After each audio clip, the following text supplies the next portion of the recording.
জন্মাষ্টমী উপলক্ষে আমাদের পার্টি বিএনপির পক্ষ থেকে আমাদের দলের ভারপ্রাপ্ত চেয়ারম্যান জনাব তারেক রহমান সাহেব তিনি আপনাদের আমন্ত্রণ জানিয়েছেন এই শুভেচ্ছা বিনিময়ের জন্য।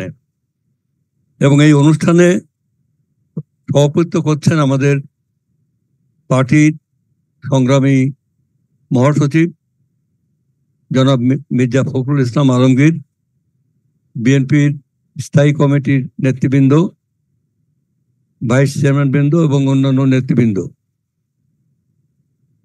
এবং সারা দেশ থেকে আগত হিন্দু সম্প্রদায়ের বিভিন্ন পর্যায়ের ভাই ও বোনেরা,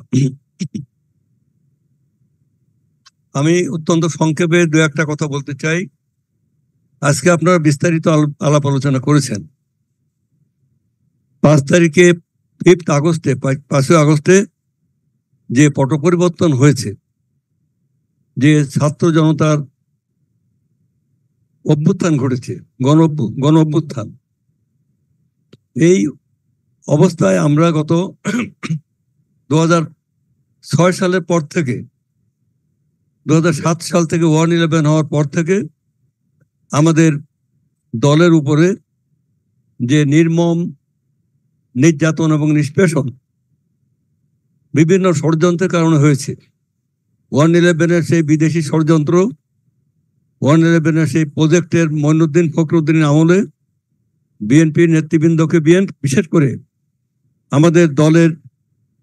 আমাদের দলের চেয়ারপারসন বেগম খালেদা জিয়া এবং আমাদের বর্তমান ভারপ্রাপ্ত চেয়ারম্যান এবং তার ভাই মারা গেছেন, এরা প্রত্যেকেই জিয়া পরিবারের উপরে এবং বিএনপি পরিবারের উপরে, বিএনপি নেতা কর্মীদের উপরে অনেক অত্যাচার নির্যাতন হয়েছে। আমরা গণতন্ত্রের জন্য লড়াই করছি, সংগ্রাম করছি এবং দীর্ঘ প্রায় 16 বছর আমাদের অসংখ্য তরুণ তাজা প্রাণকে গুম করা হয়েছে, খুন করা হয়েছে, অত্যাচার করা হয়েছে, নির্যাতন করা হয়েছে। তো এর পরে এই যে 5 তারিখে যে গণ অভ্যুত্থানের পর একটা নতুন পটভূমি সৃষ্টি হয়েছে, কোনো আশঙ্কা করার কারণ নাই। আমরা যদি মনে করি যে এই দেশে যেটা আমাদের সংবিধানে আছে, যেটা আমাদের ম্যাডাম বারবার বলতেন, আমাদের ভারপ্রাপ্ত চেয়ারম্যান বলেন যে অল সিটিজেন্স আর ইকুয়াল বিফোর ল, এটা আমাদের সংবিধান এবং সমস্ত নাগরিক আইনের দৃষ্টিতে সমান। অতএব বাংলাদেশের সংবিধানে সংখ্যালঘু সংখ্যাগুরু বলে কোনো কথা নাই। এখানে আমাদের right two property, right to performance of religious activity, right to performance of economic activity অথবা সেটা এনজয় করার সমস্ত অধিকার ইকুয়াল এবং অভিন্ন। যখনই আপনি নিজেকে সংখ্যালঘু মনে করবেন তখনই আপনি দুর্বল হয়ে যাবেন, তখন আপনি হীনমন্যতায় ভুগবেন। এই যে অনেকে বলেছেন যে আমরা কোনো দল করি না, আমরা কোনো দলের না, এটাও কিন্তু সঠিক কথা হওয়া উচিত নয়। কেন আপনারা দল করবেন না? আপনারা দল করবেন যে দল ভালো লাগে করবেন। এটা আগাগোড়াই তো আমরা দেখেছি এবং সারা পৃথিবীতে এটা আছে। আপনারা বিএনপি করবেন, আপনারা আওয়ামী লীগ করবেন, আপনারা কমিউনিস্ট পার্টি করবেন বা আপনারা জামাতে ইসলাম করবেন, it is your own choice, যেটা আপনার চয়েস, কিন্তু আপনি নাগরিক হিসেবে সবাই সমান। আমাদের দল, আমি সংক্ষেপে শেষ করবো যে আমাদের দল বিএনপি জাতীয়তাবাদী দল। The duty of A nationalist party is to protect our national interest. The duty of a nationalist party is to safeguard our national economy. জাতীয়তাবাদীরা কখনো সাম্প্রদায়িক হয় না। পৃথিবীর কোনো দেশে জাতীয়তাবাদীরা কোনো আধিপত্য মেনে নেয় না। জাতীয়তাবাদীরা গণতন্ত্রে বিশ্বাস করে এবং জাতীয়তাবাদীরা হচ্ছে গণতন্ত্র মানা। এবং গণতান্ত্রিক রাষ্ট্রে, জনগণের গণতান্ত্রিক সমাজে, সেই সমাজে কখনোই কোনো মানুষ জাতীয়তাবাদীদের দ্বারা সাম্প্রদায়িকতার শিকারে পরিণত হয় না।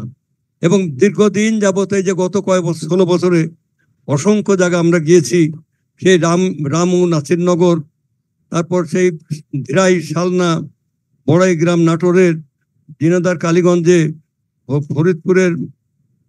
ফরিদপুর সদরে, ওই যে মানে মৎস্যজীবী পল্লীতে এবং যত জায়গায় গিয়েছি সমস্ত ঘটনার মূল কারণ হচ্ছে জমি দখল, অর্থনৈতিক কারণ, এবং সেই কারণের সাথে যুক্ত কিন্তু একটি বিশেষ রাজনৈতিক দল যারা বর্তমানে মানে পালিয়ে গিয়ে পতিত হয়েছে এবং এবং তারাই কিন্তু জড়িত। বিএনপির কোনো কেউ জড়িত না। আমরা আমরা আমরা নিজে প্রায় প্রত্যেক তদন্তে কোথাও আমি, কোথাও বিজন বাবু, কোথাও আমরা একসঙ্গে, কোথাও তরুণ, তো অমল দাস বাবু, জয়ন্ত কুণ্ড, এখানে আরো অনেকেই, সবাই আমরা গিয়েছি। আমাদের হিন্দু মুসলিম সমস্ত নেতৃবৃন্দ আমরা গিয়েছি। এখানে বিএনপি কিন্তু সাম্প্রদায়িকতা বিশ্বাস করে না। তাই তাই বন্ধুগণ, আমরা আমাদের বক্তব্য হলো যে গত সময় যে ঘটনাগুলো ঘটছে, এটা আমি সাম্প্রদায়িক ঘটনা মনে করি না। এটা হচ্ছে পলিটিক্যাল ঘটনা। 5 তারিখের আগে পাশে এই যে ঘটনাগুলো ঘটছে, ঘটনাই যেটা সেটা হলো মানে বড় কথা। যেটা ওবায়দুল কাদের সাহেব বলেছেন যে আওয়ামী লীগ পতন হওয়ার সাথে সাথে 10 লক্ষ লোক মারা যাবে, এখানে কোনো মৃত্যু ঘটনাই। কিন্তু রাজনৈতিক কারণে যে ঘটনা ঘটছে, আমাদের মাগুরা একটা ঘটনা ঘটছে, 5টা বাড়ি পুড়িয়ে দিয়েছে, 4টে মুসলিম বাড়ি, একটা হিন্দু বাড়ি, মানে ভাঙচুরে পুড়িয়েছে।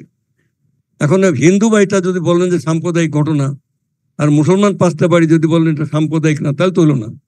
কারণ এটা হচ্ছে যে just immediate after fall of the government. এটা লাইক এ রেভলিউশন হচ্ছে মানে in war, in revolution and in love there is nothing unfair. এটা আনফেয়ার বলে কিছু নাই। এর সমস্ত ক্ষেত্রে কিন্তু এই ঘটনাগুলো ঘটতে পারে, এটা ঘটছে। কিন্তু আমাদের দলের ভারপ্রাপ্ত চেয়ারম্যান, আমাদের দলের আজকে যিনি প্রধানমন্ত্রী, তিনি নিরলসভাবে নির্দেশ দিয়েছেন, পরিশ্রম করেছেন এবং একথা বলেছেন যে যদি আমি 10 বছর পরও জানতে পারি যে আমার দলের কোনো লোক কোনো রকম সমাজে অশান্তির জন্য দায়ী, আমি তাকে দল থেকে বহিষ্কার করব, চিরতরে বহিষ্কার করব এবং আইনের হাতে তুলে দেব।